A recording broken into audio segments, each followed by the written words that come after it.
10. That is the number. As of July 2026, Tunisia holds 10 UNESCO World Heritage Sites, more than any other Arab country on earth, more than Egypt, more than Morocco, more than Saudi Arabia, and Tunisia is smaller than the state of Florida. You could drive its entire length in a day. Yet packed into that thin stretch of North African coast are Phoenician harbors, Roman cities still standing 3 stories tall, one of the holiest cities in Islam, and a clifftop village painted in 2 colors that just made history. Here is how a small country ended up with the biggest heritage list in the Arab world.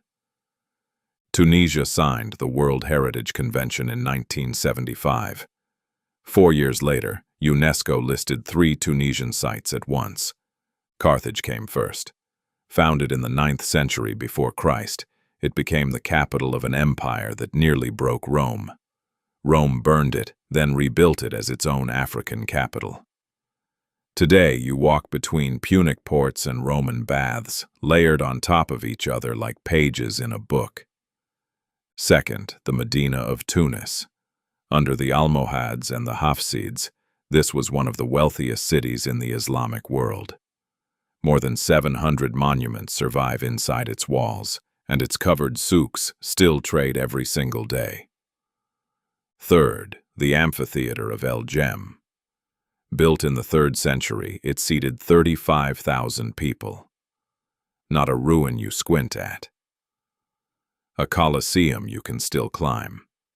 In 1980 came Ichkeul National Park, Tunisia's only natural site. A lake and wetland, the last survivor of a chain that once ringed North Africa. More than 180 bird species winter here.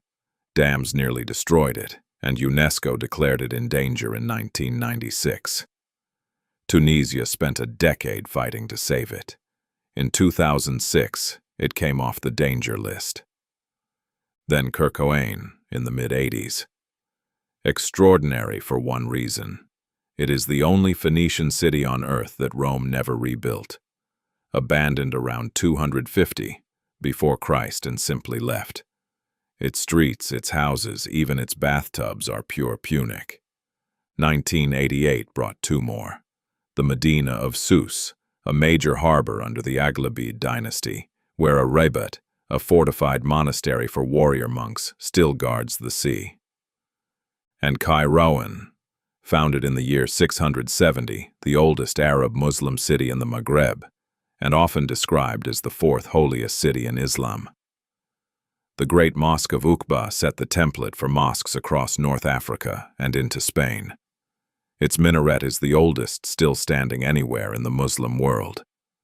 In 1997, Dougga, 65 hectares of Roman town in a hillside of olive groves, which UNESCO calls the best preserved small Roman town in North Africa. But it was not Roman first. Before Rome annexed Numidia, Dougga had already stood for 6 centuries. Then in 2023, Djerba. This listing was not about one monument. It was about a whole island, and about how people learned to live on it. Scattered settlements, fortified mosques, and the El Ghriba synagogue, one of the oldest Jewish places of worship in Africa. Which brings us to July 2026 and the village of Sidi Saïd. You have seen it, even if you did not know its name. White walls, blue doors, bougainvillea over the cobblestones, and the Gulf of Tunis burning gold at sunset. It sits on a cliff directly above the ruins of Carthage. But UNESCO did not list it for the postcard. It listed it for how the village came to be. It grew around the tomb of a Sufi master, Abu Sa'id al-Beji, who settled on that hill in the 12th or 13th century. Pilgrims came. A community formed. Ottoman era. Tunis built its summer houses there, and in the early 20th century the blue and white palette was formalized and legally protected, making this one of the earliest protected villages of its kind anywhere. Tunisia's Ministry of Cultural Affairs called it a space of cultural, spiritual, and artistic inspiration. That is number 10. So why here? Why does a country this small hold this much? Geography. Tunisia sits at the narrowest point of the Mediterranean, barely 140 kilometers from Sicily. Whoever wanted the sea had to hold this coast. So everyone came. Berbers and Numidians, Phoenicians, Romans, Byzantines, Arabs, Ottomans, the French. Nobody erased what came before. They built on top of it. The result is density. 3,000 years compressed into 160,000 square kilometers.